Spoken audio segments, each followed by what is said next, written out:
Hi, my name is Olivia Estes, and today I'm going to be talking about behavioral and pathological sex differences in Alzheimer's model mice. My mentor was Wehr, and I was assisted by Aldis, Weible, and Wright. Women have been found to have a higher prevalence of Alzheimer's disease around the world. There is yet to be a sure understanding of how to equalize this presence of Alzheimer's disease in women, or what its complete cause may be. Many scholars think it may be linked to estrogen or a hormone specific to women that causes hippocampal atrophy. In order to investigate what mechanism may link sex differences to Alzheimer's disease, we used 5X-FAD mice. My central research question is whether there is a significant sex difference in the amyloid beta 42 plaque load and the gap detection performance in 5X-FAD model mice. 5X-FAD mice are one of the leading mouse models for Alzheimer's.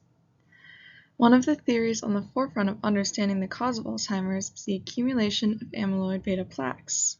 It has been found in both humans and the 5X-FAD mouse model.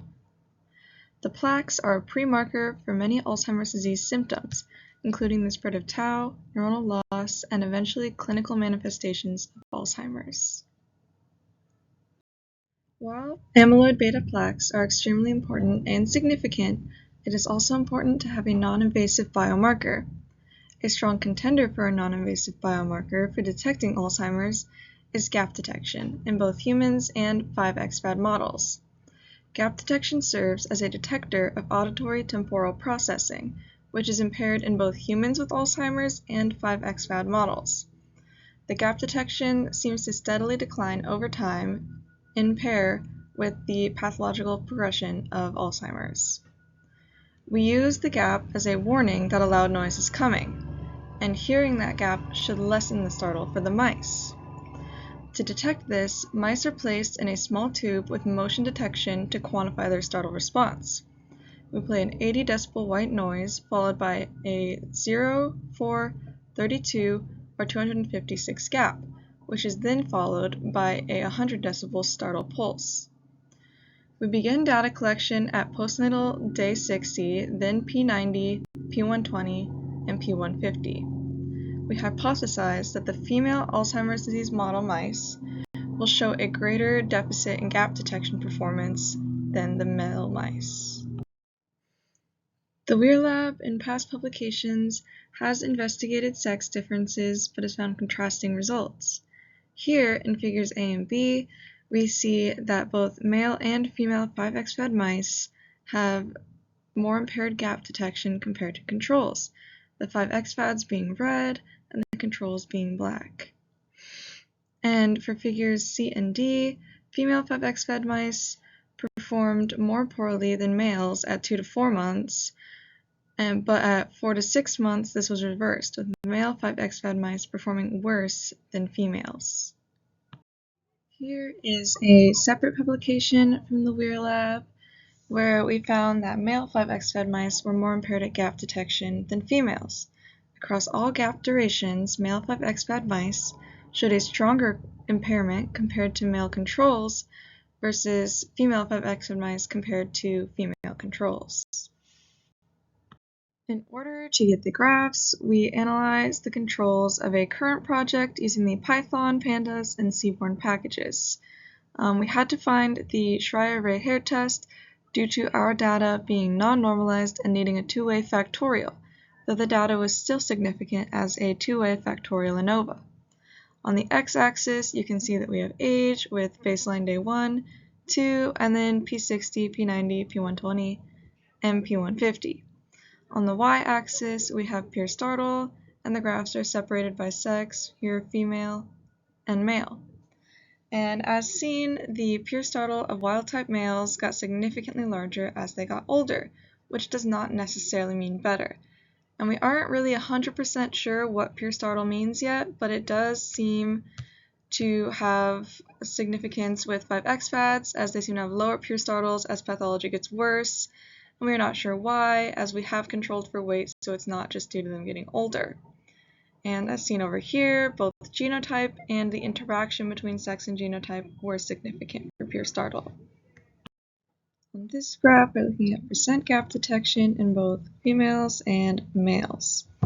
The wild-type males seem to have a steady increase over time here, which seems semi-similar to what we saw for pure startle, and the females seem to have a slight and steady decline, which may be more significant due to a couple of outlier mice we have, 1396 and 1399, which were genotyped before we had become aware we needed to control for the gene that results in hearing loss. And the wild type and XFAD males seem to trend in opposite directions, while the females, interestingly, seem to trend closer together, and the genotype, sex, and interaction were all significant here. Here we are looking at percent gap 32 detection in female males, and once again the females trend together, and the wild-type males are still performing better than the XFADs, but they don't seem to have as strong of an increase as we saw in our other graphs. And the females, both wild-type and XFAD, seem to have just stronger deficits compared to the both male mice. On this slide, we're going to be looking at percent gap 256 detection separated by females and males, and the females once again seem to trend together until they reach about P120, P150, which may have been influenced by outliers as we see the relatively large error bars, which I discussed previously. And the males once again seem to trend separately, with the wild-type males having more of an increase and the XFADs decreasing more similarly to the females. Here we're going to be looking at percent gap 4 detection, and we can see that the mice seem to be a little bit more inconsistent compared to the patterns we saw previously, with the XFAD mice having a peak at P90 in the females, and then the wild types being a little more steady. And we see kind of a similar peak with the males, but with both wild types and XFAD. Genotype here has no effect, but sex does, and that is very interesting. And the male wild types still seem to be having a much stronger increase than the female wild types. On this slide, we are now going to be paying attention to the plaque accumulations, and we used a Mann-Whitney to gather the p-values, and if the p-values were significant, then we found Cohen's d. These accumulations were only done with 5 XFAD mice, as wild-type mice do not naturally gain those plaques. So the numbers of female and males are smaller, so it's important to just know that these are kind of like preliminary findings, and they do need further investigation.